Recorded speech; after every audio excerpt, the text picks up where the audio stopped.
থেকে বেশি বুথ পাওয়া গেছে যেখানে কোনো মৃত ভোটার নেই, সব ভোটারই ফর্ম ফিল আপ করে দিয়েছে। দুয়ারে সরকার কবরে ভোটার, ভোটের দিন আসবেন, কবর থেকে উঠে ভোট দিয়ে আবার কবরে ফিরে চলে যাবেন। যারা ওই দিন প্রিসাইডিং অফিসার থাকবেন, যদি ভূতের ভয় থাকে আগেই ওঝা টোঝা নিয়ে যাবেন, কারণ ভূত ভোট দিতে আসবে। ফাঁকা জমি, ফাঁকা প্লট, সেখানেও ভোটারের নাম তোলা এগিয়ে বাড়বে। পশ্চিমবঙ্গের এই এসআইআর প্রক্রিয়া দেখবার জন্য সারা ভারতবর্ষের বিরোধী দলের নেতাদের এবং দেশের বিভিন্ন মানুষ পর্যটনেও আসতে পারেন এখন বাংলায় কি চলছে।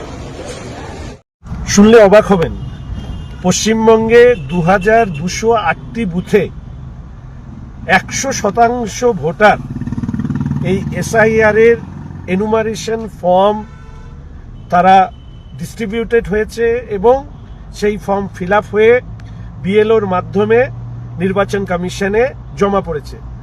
অর্থাৎ এই সময়কালে এই 2208টি বুথ যারা অমরত্বের সন্ধান পেয়েছেন, সেখানে একজনও ভোটার মারা যাননি, একজনও ভোটার শিফট হয়নি এবং একজনও ভোটার তারা কোথাও চলে যাননি।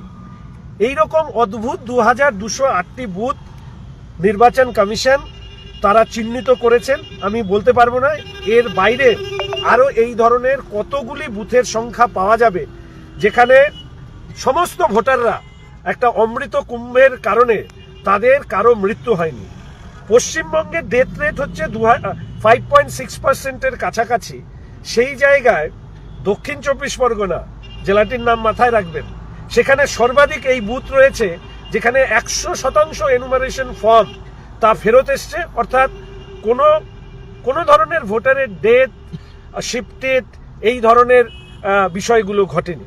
ফলে আমি অনুরোধ করব যে এই বুথগুলোকে নিয়ে নিশ্চিতভাবে গবেষণা হওয়া প্রয়োজন, কারণ একটি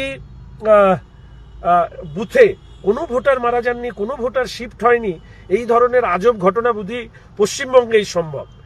এসআইআর নিয়ে রাজ্যের মাননীয় মুখ্যমন্ত্রীর চিৎকারের কারণ হচ্ছে আজকে 17,000 এইরকম বুথ যেখানে ডাটা ট্যাম্পারিং করা হয়েছে এবং আইপ্যাকের মাধ্যমে বিএলওদেরকে হয় ভয়ে নয় ভক্তির মাধ্যমে তাদেরকে দিয়ে এই ধরনের ফর্ম ফিল আপ করানো হয়েছে। রাজ্যের সরকার তথা তৃণমূল দল তারা এটা মনে করেছেন যে এসআইআর এ তারা যেভাবে জাল জুয়া চুরি করে তারা সরকার চালিয়েছেন, এসআইআর এর ক্ষেত্রেও তারা এই একই কাজ করবেন। দুঃখিত মাননীয় মুখ্যমন্ত্রী, আপনার জারিজুরি ধরা পড়ে গিয়েছে।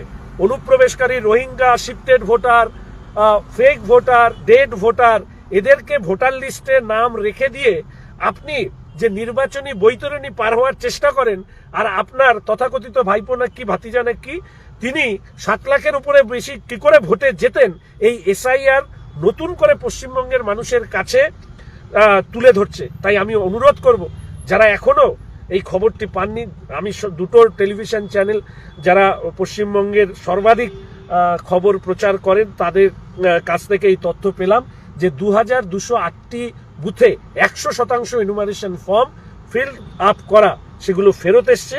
আশা করি এই বিএলও সাজিয়ে নির্বাচন কমিশনের সামনে চিৎকার চেঁচামেচি থেকে শুরু করে মুখ্যমন্ত্রীর এসআইআর বিরোধিতা একদিকে করা, অন্যদিকে এসআইআর এ ডাটা ট্যাম্পারিং করার ক্ষেত্রে তার দলীয় কর্মী এবং আইপ্যাকের মধ্যে দিয়ে যে কাজ করে এই নির্বাচনী বৈতরণী পার হওয়ার চেষ্টা করছেন 2026 সালে পশ্চিমবঙ্গের অস্তিত্ব রক্ষার জন্য পশ্চিমবঙ্গবাসী এই তৃণমূল কংগ্রেস নামক রাজনৈতিক দলটি যা আসলে আমাদের রাজনীতির ক্ষেত্রে আবর্জনা স্বরূপ, সেই দলটিকে এই পশ্চিমবঙ্গ থেকে বিসর্জন দেবে এই বিশ্বাস আমি রাখি। ধন্যবাদ।